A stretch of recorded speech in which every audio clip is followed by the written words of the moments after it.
Hello friends, welcome to the video. Today I am going to do a simple experiment which is related to the circular motion.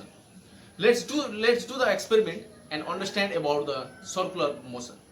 For doing the experiment, I have taken a old mug and in this open end, in the diametrically opposite points, I have made two holes there. I have inserted a string and tied a knot here, and such that I have got this type of the sample.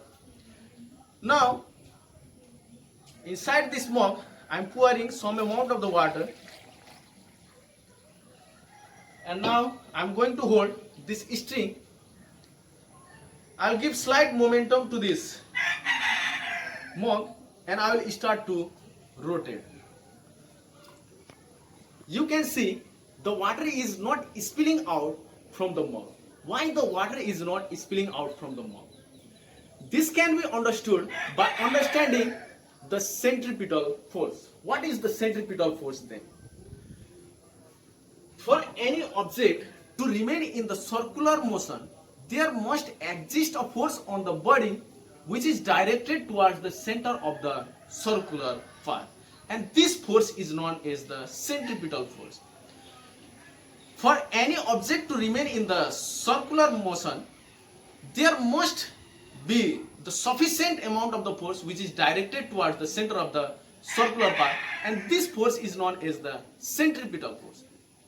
If there is existence of this sufficient amount of the force which is called as the centripetal force, then the body remains in the circular motion.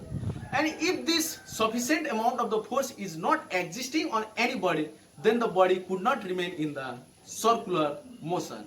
Here is also same thing happening. Here the water is remaining in the circular motion because the water is getting the centripetal amount of the force. What is exerting the centripetal force then on the water?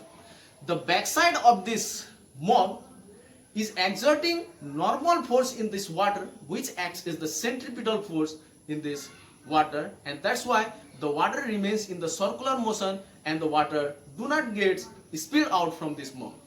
And again, this whole system, the system formed by this mug and the water is remaining in the circular motion, because in this system also the tension in the string acts as the centripetal force which is existing toward the center of the circular path. That's why this whole system moves in the circular motion. That's why we have understood from this experiment that for any object to remain in the circular motion, there must be centripetal amount of the force existing on the body. If this centripetal amount of the force is not existing in the body, then the body could not remain in the circular motion. I hope you have liked the video and the concept. If you have liked, please subscribe to the channel and share this video with your friends.